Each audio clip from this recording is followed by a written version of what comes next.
Hi friends, ಎಲ್ಲರಿಗೂ ನಿಮ್ಮ ಪ್ರೀತಿ YouTube ಚಾನಲ್ಗೆ ಸ್ವಾಗತ. ಇವತ್ತು ನಾನು ನಿಮಗೆ ಸೂಪರ್ ಆಗಿರುವಂತಹ ಮಸಾಲ ಬನ್ ರೆಸಿಪಿ ಹೇಗೆ ಮಾಡೋದು ಅಂತ ಹೇಳಿ ತೋರಿಸ್ಕೊಡ್ತೀನಿ. ಬನ್ನಿ, ಇಲ್ಲಿ ನೋಡಿ, ನಾನಿಲ್ಲಿ 4 ಬನ್ನನ್ನು ತೊಗೊಂಡಿದ್ದೀನಿ. ಇದನ್ನು ಮಧ್ಯದಲ್ಲಿ ಕಟ್ ಮಾಡ್ಕೊತಾ ಇದ್ದೀನಿ. ಇದನ್ನು 2 ಪೀಸ್ ಆಗಿ ಮಾಡ್ಕೋತಾ ಇದ್ದೀನಿ. ಅದೇ ಥರ ಇವಾಗ ಎಲ್ಲ ಬ್ರೆಡ್ಡನ್ನು ಮಧ್ಯದಲ್ಲಿ ಕಟ್ ಮಾಡಿ ಇಟ್ಕೊಂಡಿದ್ದೀನಿ.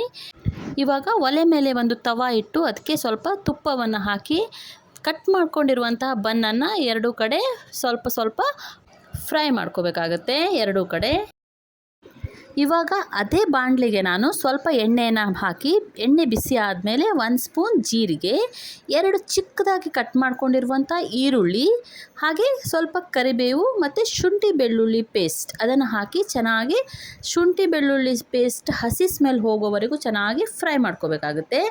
ಅದಾದಮೇಲೆ ನಾನು ಇಲ್ಲಿ 2 ಕ್ಯಾರೆಟನ್ನು ಚೆನ್ನಾಗಿ ತುರಿದು ಇಟ್ಕೊಂಡಿದ್ದೆ. ಕ್ಯಾರೆಟನ್ನು ಸಹ ಹಾಕಿ ಫ್ರೈ ಮಾಡ್ತಾಯಿದ್ದೀನಿ.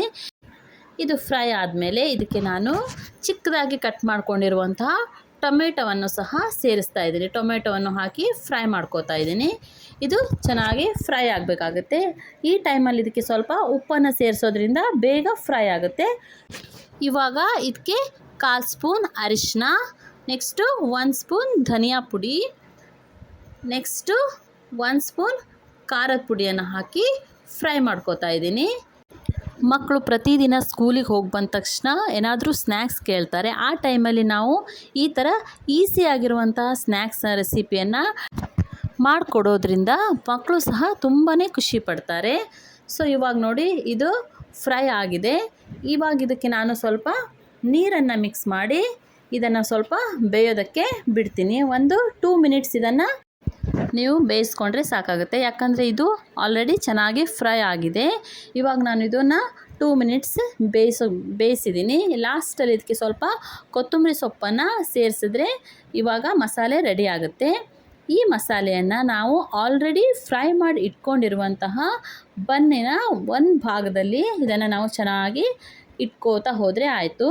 ಇದನ್ನು ಇವಾಗ ಚೆನ್ನಾಗಿ ಎಲ್ಲ ಕಡೆ ಬರುವಂತೆ ನೀವು ಸ್ಪೂನಲ್ಲಿ ಇದನ್ನು ಹಚ್ಕೋತಾ ಹೋಗಬೇಕಾಗುತ್ತೆ ಮಸಾಲೆಯನ್ನು.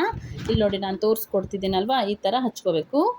ಇವಾಗ ಇಷ್ಟು ಹಚ್ಕೊಂಡ್ರೆ ಆಯಿತು. ಇನ್ನೊಂದು ಭಾಗ ಫ್ರೈ ಮಾಡ್ಕೊಂಡಿರುವಂಥ ಬನ್ನಿನ ಇನ್ನೊಂದು ಭಾಗ ಇರುತ್ತಲ್ವ, ಅದನ್ನು ಇಟ್ಟಿದ್ರೆ ಬಿಸಿ ಬಿಸಿಯಾಗಿರುವಂಥ ಸೂಪರ್ ಟೇಸ್ಟಿ ಆಗಿರುವಂತಹ ಮಸಾಲ ಬನ್ ಮನೆಯಲ್ಲಿ ತಿನ್ನೋದಕ್ಕೆ ರೆಡಿ ಆಗುತ್ತೆ.